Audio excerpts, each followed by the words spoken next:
19শে জানুয়ারি 2026 আমরা তিনজনে মিলে চলে এসেছি আমার বরের মামার বাড়িতে। আজ ওর মেজো মামার মেয়ের বিয়ে। অনেকদিন পর মামার বাড়িতে এসেছে, তাকে তো এখন খুঁজে পাওয়াই যাবে না। অনেকক্ষণ পর তার দেখা মিলল, তাই তার সঙ্গে আমরা চলে এসেছি কফি খেতে। এদিকে আমার ছেলেও প্রথম তার বাবাইয়ের মামার বাড়িতে এসেছে। ছেলেকে দেখেও প্রত্যেকটা মানুষ বেশ খুশি। আমার মাসি শাশুড়ির ছেলেকে দিয়ে এখন বেশ কয়েকটা ফটো তুলিয়ে নিয়েছি। আসলে বিয়ে বাড়িতে যাব, সুন্দর সুন্দর ফটো না তুললে মনটা ঠিক ভালো লাগে না। আর আমার কর্তাকে তো ফটো তুলে দিতে বললে সে ফটো তুলে দেবে, কিন্তু একটা ফটোও আমার মনের মতো হয় না। তার থেকে আমার ছেলে ভালো ফটো তুলে দেয়। যাই হোক, অনেক দিন পর সকলের সঙ্গে দেখা, অনেকক্ষণ হাসি গল্প হলো। এরপর বর আসবে, আমরা এখন তারই অপেক্ষা করছি। বরের বাড়ি বেশি দূরে নয়, পাশের পাড়াতেই, তাই আসতে বেশিক্ষণ সময় লাগবে না। ওইদিকে আমার শাশুড়ি মা আর তার ছেলে একান্তে কথা বলতে ব্যস্ত। বর চলে এসেছে, এখন আমরা সবাই মিলে বরযাত্রীর দলে সামিল হয়েছি। বরযাত্রী তো নাচতে ব্যস্ত, সাথে নতুন বড়। এদিকে আমার ছেলেও ওদের দলে ঢুকে পড়েছে। পিসির বিয়ে দেখে এখন আমার ছেলের মাথায় ঢুকেছে, ও আরেকটু বড় হলে একটু ওপর পড়ে বিয়ে করতে যাবে। 5 মিনিটের মধ্যে বিয়ে করতে গিয়ে আবার চলেও আসবে, দুটো মিষ্টি খেয়ে চলে আসবে। যেরমভাবে পিসিমশাই মিষ্টি খেয়ে চলে আসবে, আর আমাকে রেডি হয়ে সেজে গুজে থাকতে হবে পিসিমণির মতো, বউ সেজে।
নতুন বর সকলের সঙ্গে নাচতে নাচতে আগে এগিয়ে গেছে, পিছনে পড়ে রয়েছে বরের গাড়ি।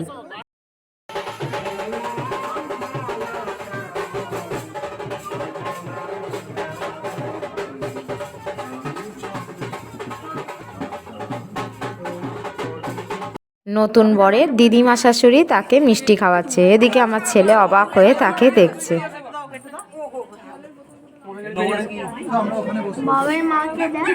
বাবার মা নয়, পাশে জল আর মিষ্টি এগিয়ে দিচ্ছে বরের শাশুড়ি মা।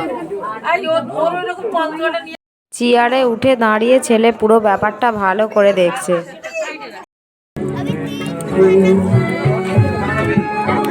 ছেলের বাবা যবে থেকে ভেজিটেরিয়ান হয়ে গেছে, তবে থেকেই বিয়ে বাড়িতে গেলে আগে ফুচকা খাবেই। ননদিনী সেজে গুজে চলে এসেছে, ভারী মিষ্টি দেখতে লাগছে আজ। বড় মামি শাশুড়ির সঙ্গে আমরা সবাই মিলে একটা ফটো নিয়ে নিলাম। ফটো তোলার সময় উনি এসে বলছেন আমাকে বাদ দিলে চলবে না। কেন বাদ দেবো, অবশ্যই উনিও থাকবেন আমাদের সঙ্গে। তারপর ফটো তুললাম আমার শাশুড়ি মার সঙ্গে। স্টার্টারে মানুষ ওয়েট করে দাঁড়িয়ে রয়েছে পকোড়া আসার জন্য, আর পকোড়া এলেই চারিদিক থেকে হাত ছেঁকে ধরছে, নিমেষেই পকোড়া শেষ হয়ে যাচ্ছে।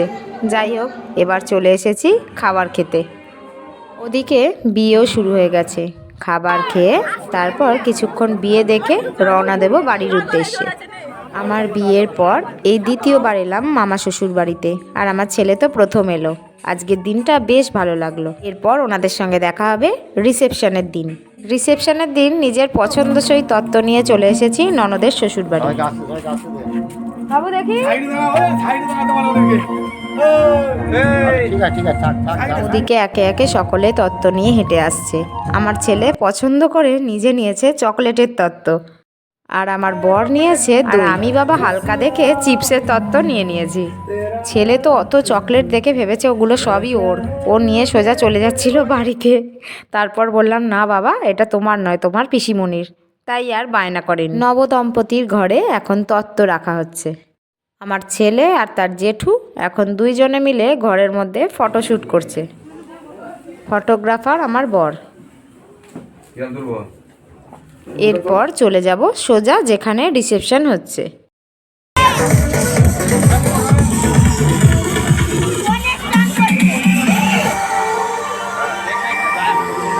গণেশ ঠাকুরের চারদিকে ফোয়ারা। আমার ছেলে দেখছে গণেশ চান করছে, ওর বেশ ভালো লেগেছে। এদিকে ছেলের বাবা তো ব্যস্ত ফুচকা খেতে।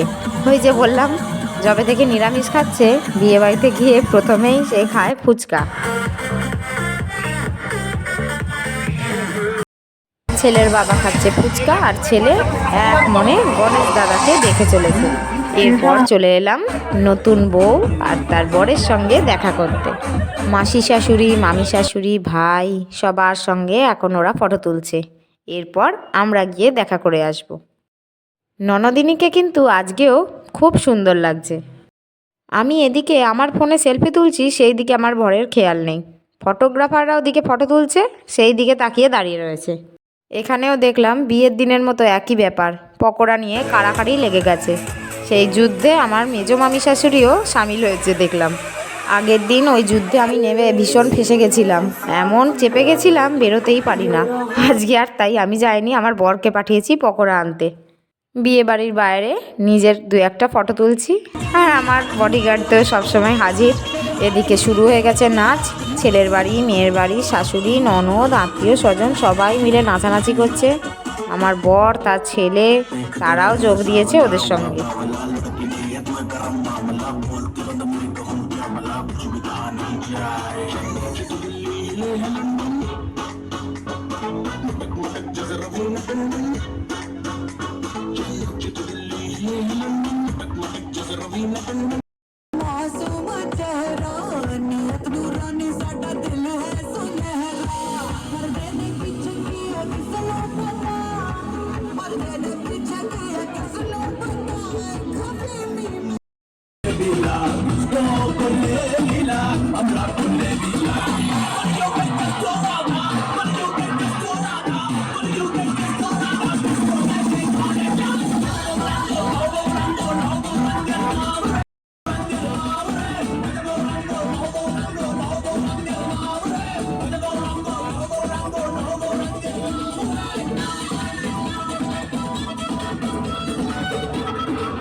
আমার বরের উল্টো দিকে রয়েছে আমার মামি শাশুড়ির দেওর, আমার সম্পর্কে শ্বশুরই হন। ওনার নাচ দেখার মতো।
অনেকক্ষণ নাচানাচির পর চলে এসেছি ডিনার করতে।